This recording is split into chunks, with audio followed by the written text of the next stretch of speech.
Hey everybody, welcome to the 3880 podcast. I'm your host, Jasonhager, and on this podcast, we engage with people who are doing extraordinary things all around the world and hope to help them tackle the issues, challenges, and tensions that they face. Our hope in each episode is to inform you and to provide you real, practical ways for you to take some action steps towards some of these challenges, big or small. You can follow along by subscribing to the podcast on YouTube, Spotify, or Apple Music. And if you want to get in touch with me or any of the guests on the show, check out the show notes for our email addresses or follow me on Twitter where my handle is @3880WV. Thanks for joining in, and we really hope you're enjoying learning, growing, and being challenged to make a difference alongside of us globally. Brian David Miller, welcome to the 3880 podcast. How are you doing today? Very good, thank you. Good. So you were at River Ridge today, selling some coffee. And I want to learn a little bit more about you today. Talk about who you are, where you're from. Talk about some coffee. Talk about Esther's house. That sound good? Mm-hmm. Cool. That'd be great. So tell us a little bit about you and your family. Where are you guys from? Okay, so I grew up in Cross Lanes, West Virginia, and I went to Nitro High School when I graduated just a couple years ago in 1993. And you're older than me. That's good. Yeah. By 1 year. By 1 year. And then when I was 21, I joined the Air National Guard, and I started working repairing airplanes and having lots of fun repairing planes. And then all of a sudden, I got a call to Colombia. And so I started working my way to Colombia and started studying and preparing myself to work there. Not Colombia, South Carolina. No, Colombia, South America. South America, just to be clear. Mm-hmm. So, unpack that a little bit if you don't mind. It doesn't have to be a long story, but what was your call into ministry like? What was God doing in your life then? Yeah. So I had there were several things, but I was in Colombia and I just felt a really burden and a passion for these street kids living in Medellin. And I was working with inner city kids in West Virginia. And when I came back to West Virginia, I no longer could think about the John and the Fred. I was thinking about Carlos and Juan in Medellin, and I couldn't speak any Spanish. I was like, "Was this what God wants me to do?"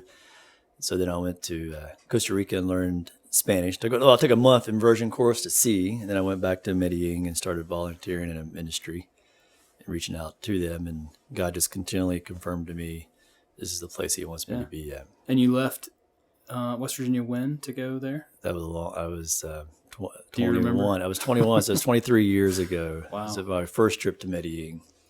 And then for the next, I was in Air Guard, so I couldn't leave the country for more than a couple months at a time. Right. And so I would work every summer for 2 or 3 months at a time for 7 years. I did that.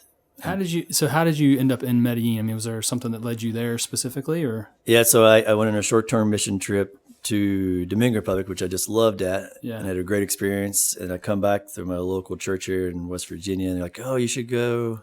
I told all the ministry I was reaching out to, the singles ministry, we should do a mission trip. And the church I was in had a connection in Colombia. Yeah. And it was just really easy as a young guy. Hey, we could go to Colombia. Our church knows these people. And so that's how we ended up there on our first trip. Anything stand out from your early years there that you just kind of saw God at work? Is there something that you remember?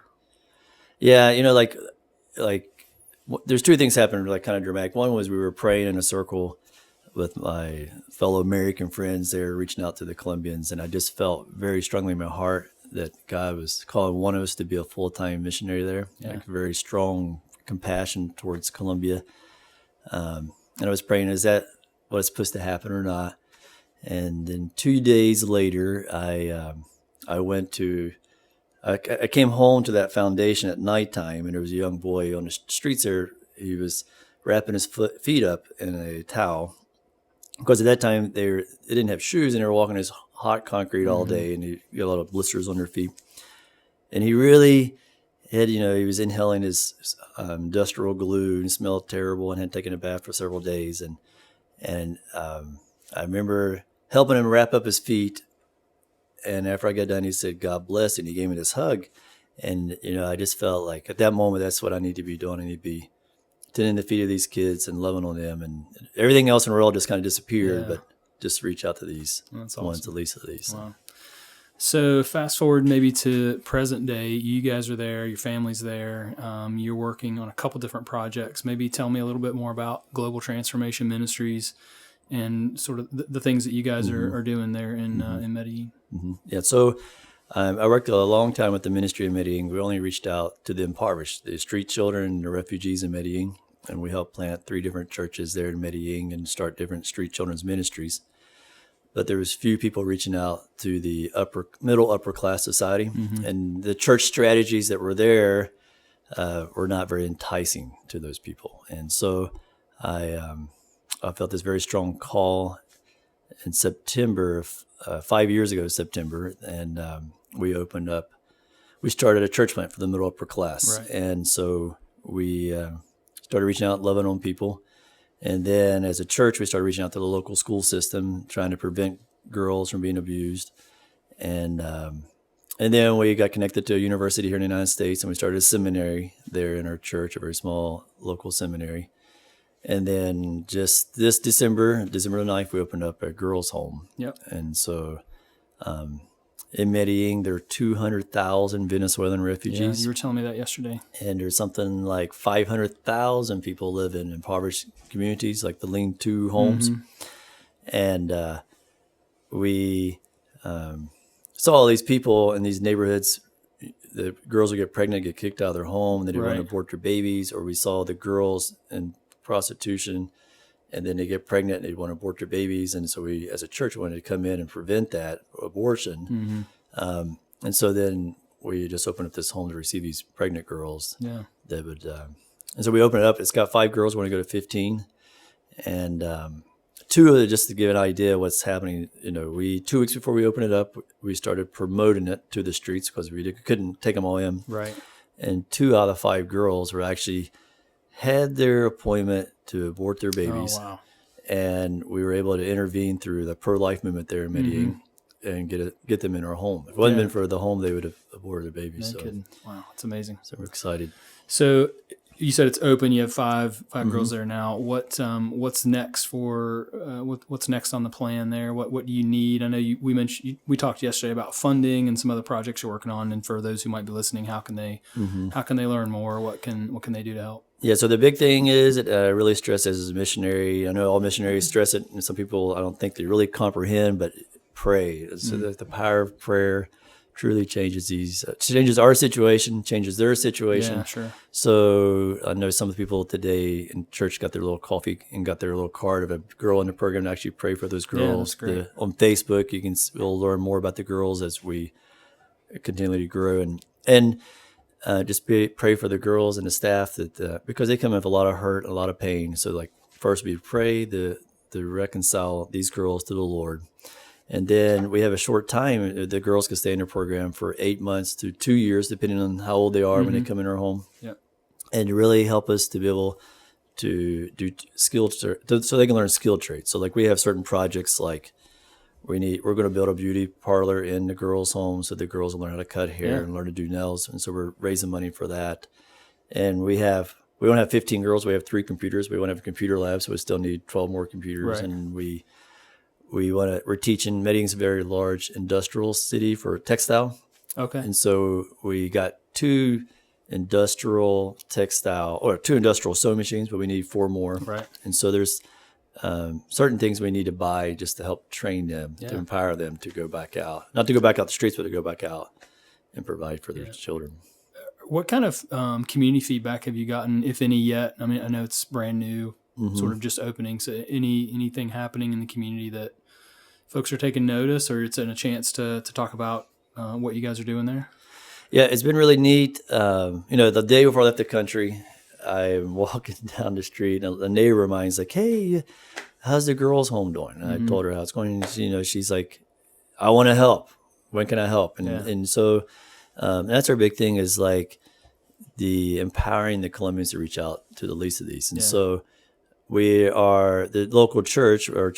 Between our local church and other churches, we have 70 volunteers that are committed to help this project in Medellin. And then but it's also been a really great tool to be able to reach out to non-Christians. Oh yeah, I want to help a pregnant girl with her baby. And so they come and see these girls and see what God does in their lives. And the girls, many times in these type of ministries, after they come to the Lord, they're so excited about their relationship with the Lord, they become the little evangelist preaching. So the non-Christian comes and so touched by their message that they'll come to the Lord. That's so really we're cool. excited about that. That's great. You mentioned coffee, and that's something that's kind of how we met. We haven't known each other long, even though we don't live that far or didn't live that far apart. You're kind of a local guy here. So River Ridge met you through a relationship with a couple of guys here, and we now serve the coffee that goes to support Esther's house, which is the facility we're talking about. So I'm assuming you have that opportunity for other churches to take advantage of, that they can use the delicious Colombian coffee, I might add, on a Sunday morning to be a part of what you guys are doing. How does that program work? And tell me more about the coffee. Yeah. So, Colombia, their main products is coffee, textile, and emeralds. Right. And so everyone's like, hey, do you bring me up a kilo? And they're referring to something else like, yeah, coffee. And, so we were praying, many ministries is like, hey, can you do the $30 a month and sponsor a child? And, but we wanted to do something more tangible and actually, have a little business to provide for these girls. Yeah. So we got connected to the companies. It won an award for the second best tasting coffee in Colombia, and God really made the connections and hooked us up with this coffee plantation. And so he brews it and roasts it towards the American palate and makes it to, like, we love it and people love it. And so, but every bag, individual bags of coffee that we sell for individual people, a half a pound, that provides for one girl in a home for a day. Right. And like the churches, like for your church is the example, like your church is actually, you're purchasing the coffee monthly, is providing for one girl in a home for us. It's providing 30 days for one girl living at home. That's amazing. So and it's been really popular here. I mean, it's something that folks have really enjoyed seeing. And as we talk more about it and get more updates from the home, I'm excited about what folks might consider doing. You brought coffee this morning. Tell me the difference between the American palate and the, I'll say South America, but I'm assuming there's pockets of different tastes. So interesting enough, you think Colombia or coffee capital of the world. You go to these coffee farms, big, gigantic plantations, 500 acres of coffee, 45,000 coffee plants. And you go to the guy who has the big coffee farm. Is he drinking Nescafe instant? And he's drinking Nescafe instant. It happens in Africa too. You want a good cup of coffee? And he goes over himself some hot water and makes his instant coffee. I'm thinking, are you kidding me? Yeah. So that was a big shock. And the Colombians, not until 5 years ago, actually start having a coffee, community, if you want to say. And so the normal Colombian coffee in Medellin, Colombia, people are used to a very smooth tasting coffee that has a little taste of aluminum, because they make them in these gigantic coffee machines that have aluminum in it. So you always get this little aftertaste of aluminum. And so that was kind of a surprise, because I actually didn't like coffee until about 6 years ago. Right. All these meetings, coffee. And finally I'm like, okay, I do like coffee. This is good. So the Americans, especially people here in this northern area in West Virginia, or the 3880, right. We like more of a robust and a more of a little slight of bitter taste. You like a little acidy feeling in your thing. So strong. So we made it, and that's what people say, well, you like black and strong. That's all they know, but it's really, they want the acidy flavor. So we actually brew this with the dark roast to make it the acidy flavor. We have a few coffee snobs among us on our staff, and a few experts in the food and beverage industry that I think I was sharing with you. We did a blind taste test on three different brews through our big bun machines downstairs, and we landed on a pretty good. When you say smooth, do you mean light? I mean, is that kind of like a light? We'd say light, but it's like you don't have any acid flavor. Right. I thought y'all did. Yeah, ours is pretty strong. I think compared to you did good. Yeah, I think you did what the West Virginia people like. If that makes sense. We've gotten good feedback on it. I was impressed on that. I'll put this out there. I thought people it's really hard to make a good cup of coffee when you make 5, Right. Giant pitchers. Yeah, 5 or whatever. 5 giant pitchers. Was it a gallon of coffee? It's actually hard to get a really good robust flavor, and y'all do a really good job. But I was also impressed, like, I do feel like your church, everything you do in excellence. Sure. So even to the coffee, where most people it's just hot water running over some grounds. But it's not. There's a whole process. We definitely have a philosophy behind it for sure. Yeah. Keeping people awake during the message to be attentive. No, I'm just kidding. No, I appreciate you being here. Your family's here with you as well. Tell me a little bit about your family. Yeah, so my wife, she's Colombian. She was a volunteer in the ministry I was ministering in, and we this past December we celebrated 17 years of marriage. Wow, congrats! And then we waited for a while to have children, and I have my first child is 9 years old as a girl. And Isabella, and she's got daddy's heart in her hand. And I have my Josiah, he is the king. He keeps me on my toes. And the Lord gave us Matthew when he was 14 months old. We adopted him, and he's been such a gift. As his name means, a gift from God. And it's been a great to have my 3 kids and love on them. And their love coming to the United States and help me sell coffee, and love going to different churches and It was fun watching them this morning in the lobby, just kind of being around and talking to people, and it was really neat. What's next for you? When do you head back? I know you're on a bit of a tour here the last month or so through the holidays. What's next for you? Yeah, so we've driven 5,000 miles on this trip so far, and we actually head to Virginia this coming weekend. We're going to talk in a couple of churches, and then we fly out on the 21st back to Colombia. Okay, and then. And I'm excited because, like, last night I was watching our church service online, and I saw the church was full, and to see the church grow, and even if we're not there as a leaders, they keep on moving. That's how it is. In part, just to love on them and show the love of Christ, and they grow in the Lord in every way. So that's great. So how can folks learn more about what you're doing? Got your website pulled up here, but we're linked to you through our River Ridge website, riverridge.org/coffee. Goes to your Global Transformation Ministries. But if somebody wants to buy coffee as a way to support Esther's house, if they want to learn more about ways they could donate their money or time, what's a great way for folks to learn more about what you're doing? Yeah, so on the website there's a place you can email. That's great. Or you could also go to Brian David Miller at Facebook. Okay. And that's or Brian David Miller on Facebook. And see where you get it. Contact straight to me. We're actually in a process and hoping the next 3 months have it up, like a whole nother. The website will still be the same site, but it have the ability to order coffee straight on that. Great. But right now, to order coffee, just send me a text. Okay. Online, message through Facebook or something like that. Great.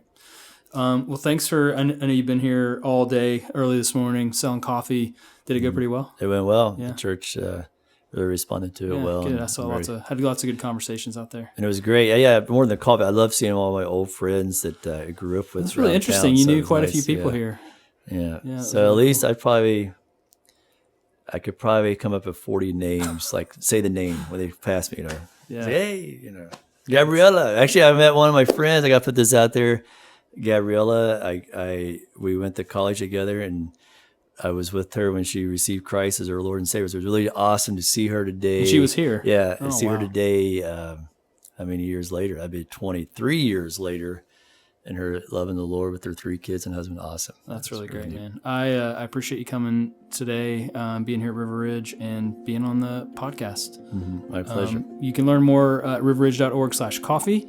I'll have some show notes in there with links to Brian's Facebook page and email. But thanks for coming out, man. My pleasure. Keep you in our prayers for sure. Well, hopefully we'll see you on a potential medical trip this coming summer, 2020. Yeah, I'm excited about that. I'll have to get you the coordinates where you'll end up in Medellin. Definitely. Throw that in there. I think you guys would do awesome in Colombia. So good deal. Thanks, man. Thank you. God bless you. Hey, thanks for listening. And if you enjoyed the show, make sure you subscribe to the podcast on YouTube, Spotify, or Apple Music. We'd love to have a review as well. Just remember, if you want to get in touch with me or any of the guests on the show, check out the show notes for our email addresses or links that you can follow, or follow me on Twitter where my handle is at 3880WV.